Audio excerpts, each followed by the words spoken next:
Allah itu bahkan mengatakan nahnu narzukukum wa iyahum. Nahnu narzukuhum wa iyakum.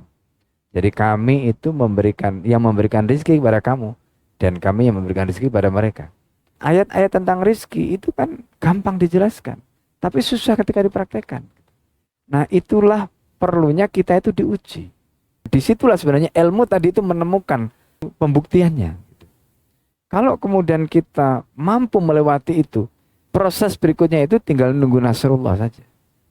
Jadi kalau kemudian orang melihat kita hari ini, tadi kita bicara fadl, sekarang misalnya kita bicara tentang rizki, dan itu kan Allah berikan setelah Allah nguji kita. Dan Allah percaya, oh ya ini memang layak, sudah lolos. Maka kemudian Allah berikan kemudahan. Atau Allah berikan fadl karena sudah dianggap oleh Allah layak untuk diberikan. Kadang-kadang kita itu baru diuji. Belum melakukan pembuktian apapun ketika diuji tadi. Tapi tiba-tiba kita minta lolos gitu kan. Padahal ujiannya belum selesai. Nah itu yang jadi problem kita. Gitu. Jadi mewariskan nilai perjuangan itu penting. Ya makanya di Maat ini kan salah satu yang kita ingin bangun itu kan itu mewariskan nilai perjuangan. Jadi Islam itu bukan hanya kita tanamkan sebagai nilai gitu. Islam itu sebagai pondasi, sebagai visi, tujuan perjuangan ya, yang harus diperjuangkan gitu. Nah, kemudian justru yang paling sulit itu adalah bagaimana membangun ketangguhan itu, karena ketika bicara soal ketangguhan itu kan proses pengejawentahan sebenarnya, ya, proses pengejawentahan. Nah, itu yang kita sering sebut istilahnya itu dengan ilmu hal, ya, ilmu yang terkait dengan hal, perilaku gitu.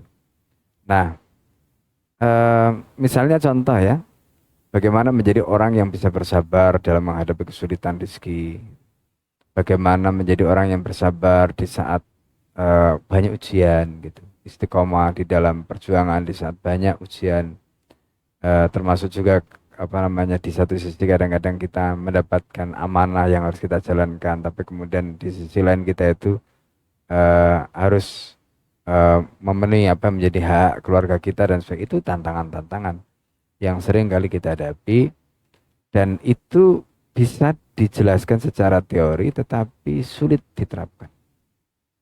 Nah, untuk menerapkan tadi itu butuh keberanian.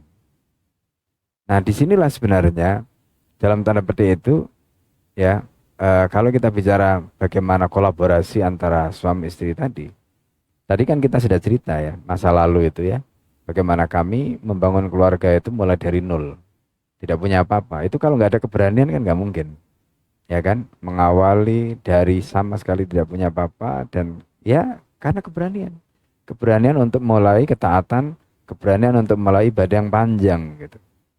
Kemudian termasuk juga keberanian mengambil keputusan-keputusan besar berikutnya gitu.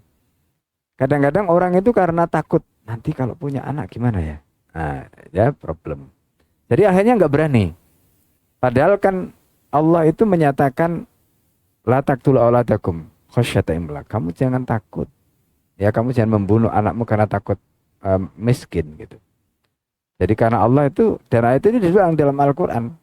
Jadi la taqtulu auladakum min imlaq, kamu jangan takut. Kamu jangan membunuh anakmu itu karena takut kelaparan atau takut miskin. Allah itu bahkan mengatakan nahnu narzukukum wa iyahum. Nahnu narzukuhum wa iyakum. Jadi kami itu memberikan rezeki kepada kamu dan kami yang memberikan rezeki kepada mereka. Nah, kita juga sering sampaikan ayat-ayat tentang rezeki itu kan gampang dijelaskan, tapi susah ketika dipraktekkan. Nah, itulah perlunya kita itu diuji. Sehingga ilmu-ilmu tentang hal tadi itu betul-betul merasuk dan akhirnya menjadi bagian dari hidup kita gitu. Nah, kami bisa menceritakan sedemikian rupa itu karena mengalami gitu. Semua tadi itu, mengalami semuanya tadi. Bagaimana kita pernah gak bisa makan, bagaimana kita ya punya anak, beli susu susah dan sebagainya. Itu pernah kita alami semua. Tapi karena kita tadi punya mental seperti itu, ya, ketahanan yang seperti tadi, dan ini justru meyakinkan kita bahwa rizki biadillah. Ya kan, bahwa rizki itu di tangan Allah. Nah, materi-materi ini kan anak-anak itu kan kita sudah ajari semua. Jadi materi tentang qada qadar, materi tentang rizki di tangan Allah, ya kan? Materi misalnya tentang tawakal, tentang ajal, itu anak-anak sudah dapat gitu, materi-materi seperti itu.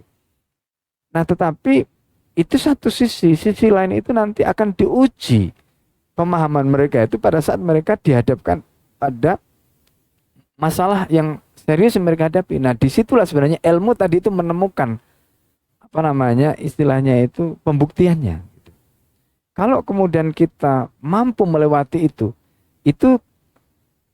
proses berikutnya itu tinggal nunggu nasrullah saja.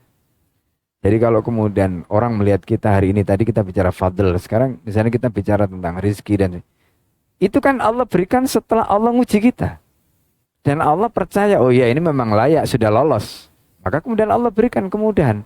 Atau Allah berikan fadl karena sudah dianggap oleh Allah layak untuk diberikan. Kadang-kadang kita itu baru diuji. Belum melakukan pembuktian apapun ketika diuji tadi. Tapi tiba-tiba kita minta lolos gitu kan. Padahal ujiannya belum selesai. Nah itu yang jadi problem kita. Gitu. Nah sudah begitu kadang-kadang tadi kemudian pengen jalan pintas. Ya kan ketaatannya akhirnya kendor. Gitu. Akhirnya tidak selesai.